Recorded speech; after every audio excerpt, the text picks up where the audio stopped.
All right, good morning.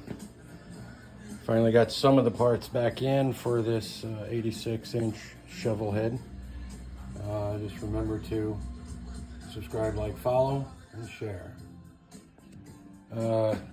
So again, nose cone is on, lifter blocks are on. Now I got the cylinders are on.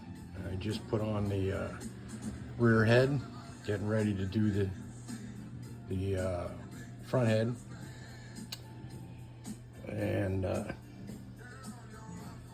once I'm done with that, still waiting on some squeeze springs for my rocker boxes, but I'll be back once I get the other head on. Till later.